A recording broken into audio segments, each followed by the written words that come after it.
SVC Media. Welcome to the iGaming Daily Podcast, analysing the news from the betting and gaming industry all over the globe, supported by Optimove, the #1 CRM marketing solution for the iGaming market. Hello everyone, welcome to iGaming Daily, sponsored by Optimove, the #1 CRM marketing solution for the iGaming market. I'm Ted Orme-Claye. I'm joined in the studio once again, as always, by the other trusty Ted at this company, Ted Menmuir. We hope everyone's had a good weekend. We hope everyone in England enjoyed the Euros final yesterday. So we are recapping something quite big, quite interesting that happened late Friday afternoon.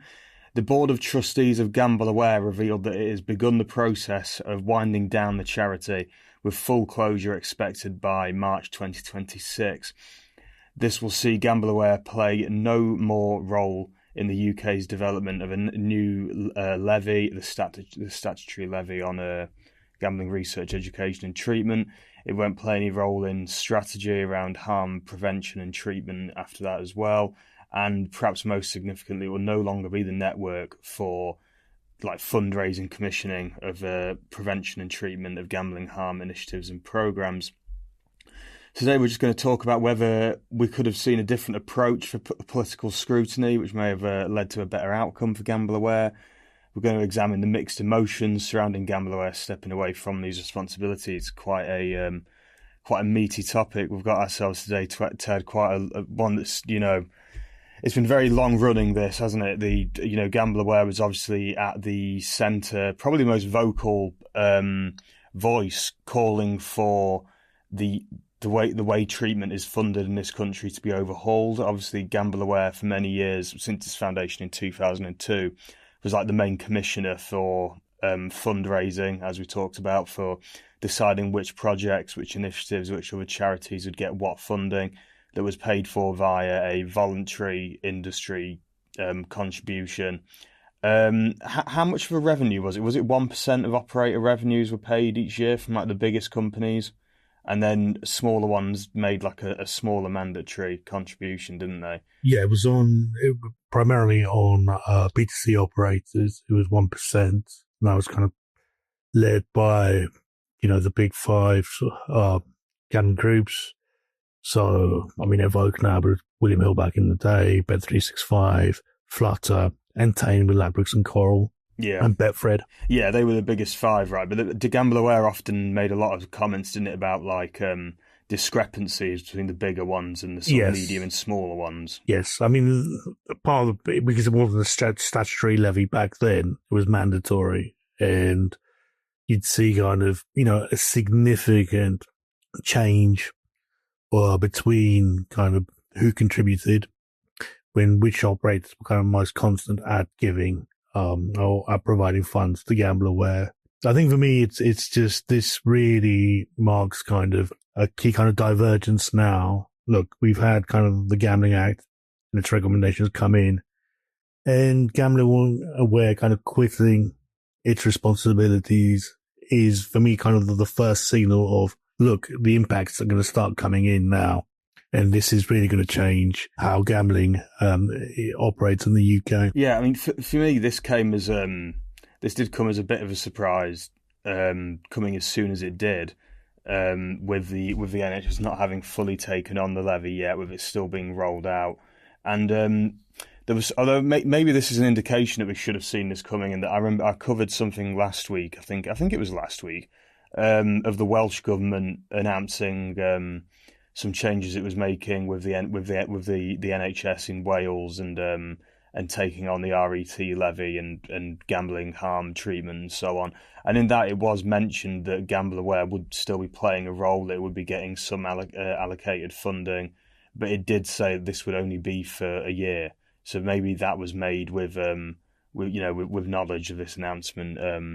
With them having knowledge of this announcement before it was made public, perhaps. Obviously, I'm speculating there, but that was an interesting thing I noticed in that document where it said GambleAware will be part of this funding in Wales, but only for I believe it was. I'm with you on that, and I think it took everyone by surprise. The common narrative with GambleAware was that yes, it would enter a period of transformation, but that it would still play quite a significant role, maybe as kind of primary advisor to the NHS, to the OHID, and to kind of other kind of NHS segments or agencies in how to engage with problem gambling. And actually kind of need that. The thing about moving to a new system is that it kind of does need another kind of oversight on top of that.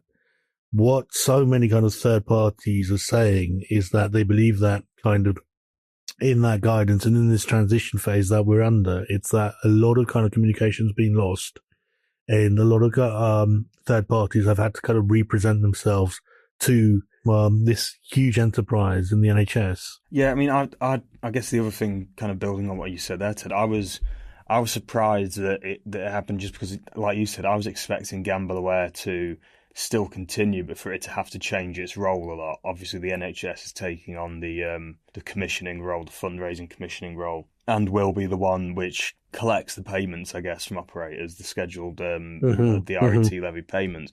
I was expecting GambleAware to still find a way to fit into this ecosystem, maybe to have to change the way it operates a bit, to change what it focuses on, perhaps become a bit more of like a treatment charity and so on in of itself, rather than what it has been, which is more of a commissioner and more of a, like you said, like an advisory sort of thing. But obviously, it's going. They're completely stepping back. But I think a lot of this decision kind of points to, I don't think that GambleAware wanted to kind of accept its new role, and I don't think that was the job of the trustees.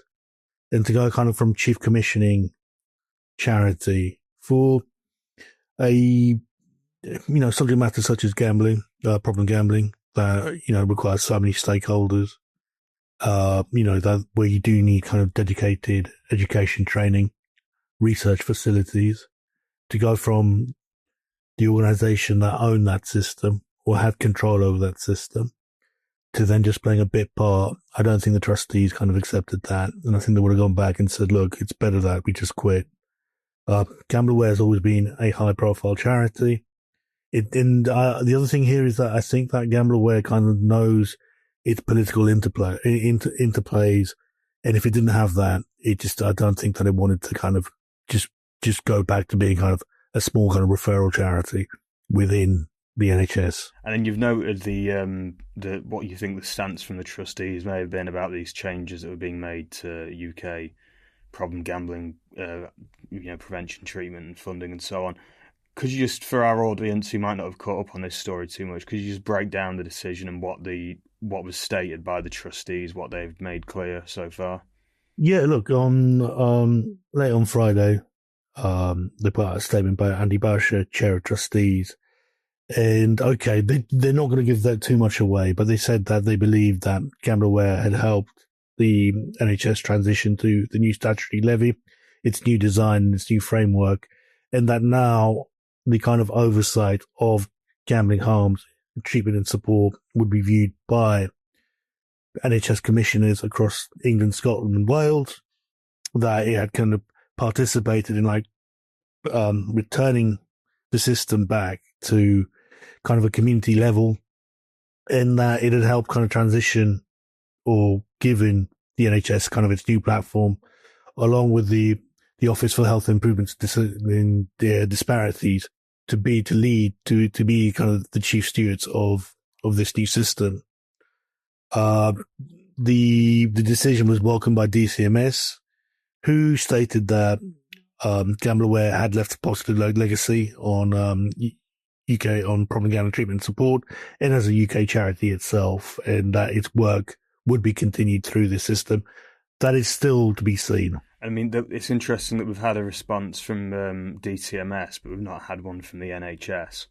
What do you think the NHS is just wanting to move on, to take on its new role, and just get cracking with this RET levy and funding and so on? I was surprised, and again, I can't comment for the NHS, but I think we'll have to find out what stopped them from giving this statement. I mean, look, it's a big project for them. It's one that the chief commissioners have been lobbying for to kind of take on full control. We've seen countless amounts of inquiries into this. And when GambleAware shuts down, they weren't there to even provide a statement. That might be coming this week, so, we don't know yet. I think that the statement itself, all the closure, has caught a lot of stakeholders off guard. And I think, again, that it puts the spotlight back on the NHS, especially, look, we haven't even heard an announcement from them on the beginning of a new network or a new structure that was implemented in April. If you talk to any kind of third party organization or third sector organization, they've all been kind of complaining about where is the communication. We're not even sure if the system is already launched or if that was just a PR. It's been a transition, but, it has been quite a harmful period. Mm. Right, we're going to take a quick break and we'll be back to talk about this topic in a bit more depth. SBC Leaders connects the gambling industry's top-tier operators and associations to share the best ideas, collaborate on solving the biggest issues, and push innovation throughout the betting and gaming industry. If you're an operator and want to join the discussion, visit sbcleaders.com for more information. Welcome back to iGaming Daily, sponsored by Optimove. I'm Ted. I'm here in the studio with Ted. We're talking more about the decision by GambleAware to close up operations from March next year and what this could mean for the wider industry. So just to bring us back onto topic here, Ted, I know we've kind of already talked about this, but was this an inevitable outcome? Do you think this was always going to happen ever since the white paper and the government made the decision to hand over the fundraising commissioning role to the NHS and put it in charge of this new statutory levy? Because obviously, as we've said earlier, this did take this basically means the NHS is taking on one of GambleAware's key functions. Look, I mean, if you look at it on hindsight, yeah, you got 2020 vision, and I've seen kind of a lot of comments come back saying, like, yes, this was like the inevitable outcome of GambleAware. But I don't quite believe that. I mean, I think there was kind of many twists and turns in why they took this decision. I think also kind of the NHS kind of hostilities towards GambleAware kind of never kind of faded out, or were always kind of remembered by kind of key stakeholders in their department. What the NHS always wanted was a clear-cut case of we're ending any kind of involvement or any kind of direct relationship with the UK gambling sector. They've got that. Again, I don't know how fresh this decision is by the board of trustees of GambleAware. I also kind of looking back on it and having had the weekend to think about it, I think that a lot of these decisions were like just that the board did not want to kind of go back to being a small charity in like what it had built over a 20-year period to just become kind of an advisory for the NHS. It's not what the trustees are there for. Yeah, I mean, that's like we were talking earlier about. But can I just highlight that is my opinion? Yeah, of course. This is, we should probably start putting that as a stipulation on all iGaming Daily podcasts, shouldn't we? These are the opinions of these are the opinions of the two Teds and not anyone else. I mean, obviously you made some points there, and we talked about this earlier about GambleAware and its need because of this levy to find a new role, and whether or not they'd actually want to do that, as you say, after decades of growth, after taking on a lot of responsibilities within UK gaming, the charitable side of it, problem gambling treatment, and so on. Whether they would want to suddenly just become right, we're stepping back now. We've got to go back to being a smaller charity and hand over all these responsibilities. But on top of that, there's also the factor as to whether the NHS would wants GambleAware involved as it launches this new system. I mean, this has been something that maybe a point of contention isn't the right way to describe it, but there has at times been a war of words around the way gambling harm prevention and treatment in the UK is funded. Some figures in the NHS, particularly in sort of like the addiction treatment area, have often been a bit critical of GambleAware and the way the system functions, accusing it of being a bit too heavily dependent on the industry because of the voluntary donations and so on. Do you think this is something that may have factored into play with this decision and kind of how NHS and GambleAware might move forward?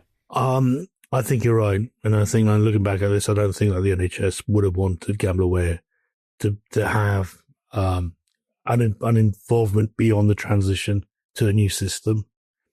the other thing here is that actually it would have really gone drowned out, because you got to remember GambleAware was the chief commissioner. It was the chief kind of funding arm, right? But it controlled a network of 100 or so stakeholders, each providing kind of specified roles within problem gambling, you know, research, education, treatment, the staff training. What we kind of seen is that where do you kind of pull back, you know, GambleAware? Where does it fit in? Because it's not going to run the national problem gambling helpline. That's GamCare. It's already given out its roles to kind of specific charities, right? That are very good at what they do. GambleAware essentially was a commissioner. It wasn't a kind of a direct organization at providing support. It was kind of much more an auditor, a kind of financial organization for the network itself.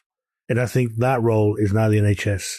The NHS is to behold. And I think it's going to be very interesting to see what, you know, how this plays out going forward, because this is something that we've discussed on podcasts before. And kind of the concern I've got about the NHS taking on this responsibility is that the NHS is obviously an institution that's got a lot of structural issues that need addressing. Maybe that's not the right term, but certainly, you know, it's an institution that's been feeling a lot of pressure over the past 10, 15 years and so on. Lots of government cuts in the aftermath of the financial crash and so on, and during the age of austerity, you know, a huge amount of pressure piled on it there. Lots of structural changes made by governments and policymakers who, let's be honest, at times probably didn't know what they were doing with it and didn't really understand the intricacies of running a healthcare service, of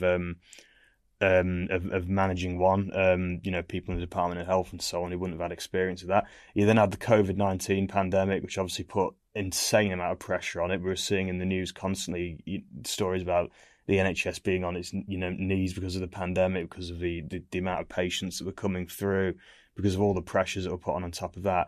And now it's got this new role that it doesn't have as much experience of doing as a lot of these charities do. It seems like it could, you know, I'm sure there's plenty of preparation, plenty of planning involved. But it seems to me like it's something that if everything isn't planned out perfectly and everything doesn't align, it could go wrong. Do you think I'm being a bit too cynical with that opinion? I'm just too overly cautious. Not at all. I mean, look, this isn't just the case of the restructure of the levy and kind of finding a kind of a new design for, you know, problem gambling treatment support in the UK was part of the Gambling Act review. And I think I'm going to kind of reiterate to what I said at the start of the podcast, is that this is now, you're now kind of beginning to see kind of the aftermath, right? And one of the consequences is that GambleAware will no longer be part of the gambling landscape of the UK. We're now transferring onto a new structural system for treating problem gambling, in which, you know, GambleAware did play a part in how that network was built. So I think that the NHS kind of does recognize that it has been able to kind of spread its support throughout the kind of local communities, which was always the case when this strategy started about 10, 12 years ago. And it's been able to kind of build upon. I think what the NHS wants is that I think it wants kind of full control of the other services, that being kind of research, education, treatment, the training of staff, and and I think this is ultimately how problem gambling is treated as a healthcare issue across UK society. And that's, I think, where it kind of really primarily wants to kind of stamp its authority on that, just to say, look, we're the National Health Service and we have got full control on that. This isn't being done by the industry or an association tied to it. This is our mandate. That's something I do understand as well, because obviously the NHS will be looking at this and going, well, we're the NHS, we are the National Health Service. Mm-hmm. This is something we should have oversight on, something we should have more of a say in, more control over, and roll that into their duties and their responsibilities as the UK's public health service, as the institution responsible for taking care of us. You can understand definitely where the health service would be coming from with that. You mentioned, obviously, I think this is a good point for us to leave it on. You mentioned the whole topic of gambling as a public health issue, this is something that a lot of politicians, some MPs, are starting to get a lot more vocal about. We talked about this on a podcast with our colleague Martin not long ago about the all-party parliamentary group on gambling reform are now really banging the drum for gambling to be framed as a public health issue, not a business one. This is a call we've seen before. It's one that's getting re-raised. Do you think the NHS taking on this responsibility and becoming the main problem gambling treatment commissioner and organisation in the UK, do you think that will kind of hammer this point home a bit more of gambling as a public health issue? Do you think that will frame it even more on the political agenda? I think it's really down to them. There are so many kind of missing pieces to where we are now with the new structure. The NHS is yet to detail. I mean, who's gonna have, who is the person in charge of this new structure? Who's taking care of kind of the third parties? So which organisation has been put there in terms of taking control with the third party systems that are already in place? Again, I think the fear for the industry is that problem gambling will get even more kind of politicized, and that will either kind of impede kind of access to treatment, right, or kind of make it harder for organizations that do have very kind of specific roles, and it's a very kind of broad subject matter to kind of get involved with how treatment's being delivered. Okay, yeah, I think that's a solid point for us to leave it on. Obviously, a lot to consider, a lot to follow as the story as this story progresses. I'm sure we'll get more announcements from the NHS and the OHID and so on as this levy is rolled out. Ted, thank you very much for joining me in the studio today to talk about this. You can check out Ted's coverage of this news on the SBC News website. Thanks to everyone for tuning in. Goodbye. Thank you for listening to today's iGaming Daily podcast, supported by Optimove, the #1 CRM marketing solution for the iGaming market. If you want to find out more about some of the subjects raised today, feel free to explore any of the sites in the SBC News network or check out the latest edition of the SBC Leaders magazine. Happy reading.